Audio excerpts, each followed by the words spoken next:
ding pari, ilaring mumunarang kapagobra ring obispo, at kambena ilang bubuo king metong akaparian. Ding diakono, mi ordinanla para king ministeryo ning pamanyuyu, king balayan ning Diyos, king kasuyuan ning amano, king liturhiya at babo ning sabla, king pamananggap king kasuyuan ning lugod. Nasa niting Synodal Assembly, ing mumunang dili, ipasyag karing pari at diakono, ing maragul a kapasalamatan. Kambening belwan king ilaman, daranas lang kalungkutan at pamagdili-dili. Nasa na mo naman king ding kristyanong komunidad, sa upandala king pamanalangin, pamikaluguran, at abe-abe pamagobra. Ding diakono ang pompari, magaganap ing karelang ministeryo karing miyayaliwang paralan, ampon lugal pastoral, karing parokya, king ibanghelisasyon, kambeding pakakalulu ampon mililele, king pamangambul king kultura at lugal pipag-aralan, antimurin karing misyo at gentes, king pamanigaral teolohikal, karing retreat centers at lugal para karing spiritual renewal at aliwapa. King metong akapulungan a sinodal, ding mi ordinan, makukunbirala banbiyayan ing karelang kasuyuan king balayan ning Diyos a makalapit karing tao. Tatanggapan ampon makiramdam karing sabla, kabang kakambulanda ing karelang personal a espiritualidad at biye pamanalangin.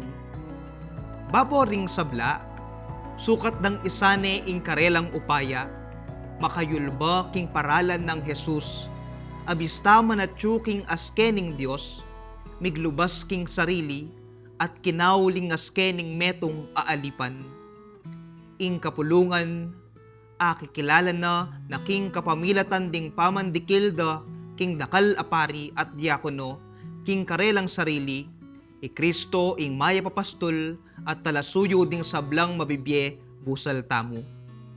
Metong karing sumbagal king ministeryo at misyon, yapin ing klerikalismo.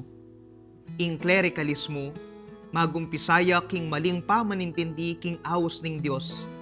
Lalawen niya anting metong akasuyuan, nune metong mong pribilehyo, at mayayakit iti kapamilataning pamagsanera kaniting upaya, king makayatong paralan, bisang mipapakibatan. Iting ustong panlalawe king bukasyon pamagpari, sukat yang masubok king mumuna na pangestado, ning pangayubog kapamilataning malapit a pamakitabno king balayan ning Diyos. Ampon king konkretong karanasan ning kasuywan, karing kalulu, amamungang kabyasnan. Makalungkot, ing klerikalismo, disposisyon niyang mayayakit karing pari, pati na karing lahiko. King uli na niti, importante mo naman ban apihu, ing tutong paralan ning pangayubog, ning pangataong makayugneya king kultural, ampong espiritual adake ning pangayubog, ampon ing pangayubog anting metong atalotoki.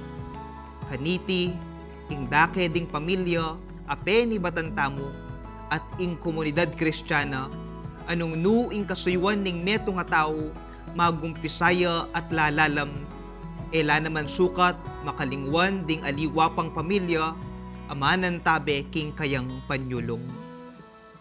Ako po Reverend Joed Mutuk, kayan tabeyo king metong apisambang sinodal.